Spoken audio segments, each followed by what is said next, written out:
বুড়িগঙ্গার স্বচ্ছ পানিতে মাঝি তার নৌকা ধুয়ে দিচ্ছে। আসলে এতটাই স্বচ্ছ পানি এর আগে হয়তো খুব কম সময়ে দেখা যেত, এবং এই পানির যখন বর্ষার সময় পানি আসে তখন স্থানীয়রা বলছেন এই পানিগুলো ঠিক এরকমই পরিষ্কার থাকে। এবং এই যে নদী এবং নদীর সাথে জীবন জীবিকা মানুষের সম্পর্ক, এই সম্পর্কগুলোর মাঝেও কিন্তু ভিন্ন এক অনুভূতি আজকে আমি পেয়েছি। সেটি হচ্ছে যে এক ছোট ভাইয়ের সাথে নদীর পাড়ে দেখা হলো এবং সে তার আনন্দের কথাগুলো বলছিল যে পানি এখন আলহামদুলিল্লাহ ভালোই। তাই কেমন লাগে? বন্ধুদের সাথে আসো, কি কেমন মজা হয় বলো তো, কি করো? মজা হয়, শীত ধরতে যাই আর অনেক মজা হয়।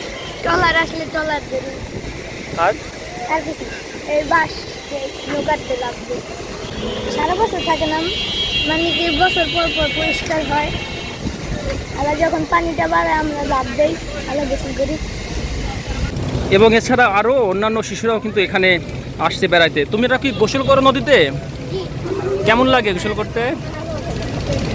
মজা লাগে? তুমি কি সাঁতার পারো? পারো না? তাই তোমরা কি কখন গোসল করো? দুপুরবেলা। তোমরা কি গোসল করো? পানি কেমন এখন? পানি ভালো। এই ভালো পানি কি সবসময় থাকে? না, পানি পচে যায়।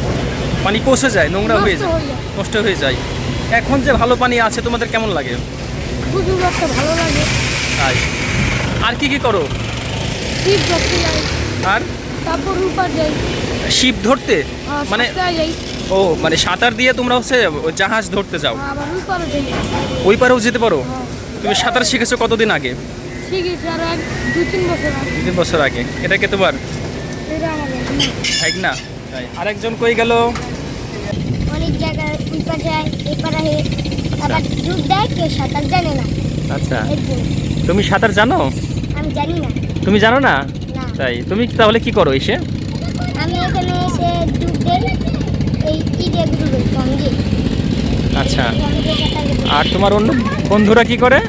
অন্যান্য বন্ধুরা গাঙ্গি বিক্রি করে সাঁতার কাটতে শিখতে। শিপ ধরতে যায়, ওই সাঁতরিয়ে জাহাজ ধরতে যায় তারা, না? তোমার নাম কি? ঠিক আছে, লাগছে বলেন তো? অনেক ভালো। এটা কি ভালো, কি সবসময় লাগে নাকি বর্ষার সময় বেশি লাগে? তাই আপনি কোথায় গিয়েছিলেন? মাদ্রাসা ছুটি হলো?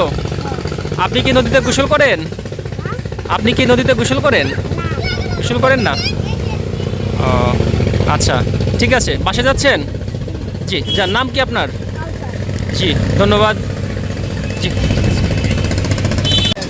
আরেকজন ভাইয়া, এই যে কথাগুলো শুনছিলাম শিশুদের এবং তাদের অনুভূতি কিন্তু মজার অনুভূতি। কারণ এই সময় এসে এই পানি, এত দারুণ পানি, এবং তাদের যে শৈশব, নদীর শৈশব, ঠিক নষ্ট পানির পরে যখন এত সুন্দর দারুণ পানি নদীতে আসে তখন সবার মনেই এক ধরনের কিন্তু আনন্দ বিরাজ করে। এবং এই ফাঁকেই কিন্তু আমি একটু ঘুরে দেখছি মূলত আজকের এই বুড়িগঙ্গার পাড়ে এসে হয়তো অনেকে অবাক হচ্ছেন যে এত সুন্দর পানি। বুড়িগঙ্গা মানেই তো ঠিক কালো ময়লাযুক্ত পানি, এটিই মানুষ দেখে এসেছে এবং এটিতেই অভ্যস্ত বছরের অন্যান্য সময়গুলোতে। কিন্তু এখন এই সময় এসে এত সুন্দর পানিতে কিন্তু সবাই অবাক হয়েছেন এবং সবারই প্রত্যাশা যে এই ধরনের পানি, এমন পানি নদীতে সারা বছরই থাকুক। এবং এই প্রত্যাশাই সবাইকে ধন্যবাদ জানাচ্ছি।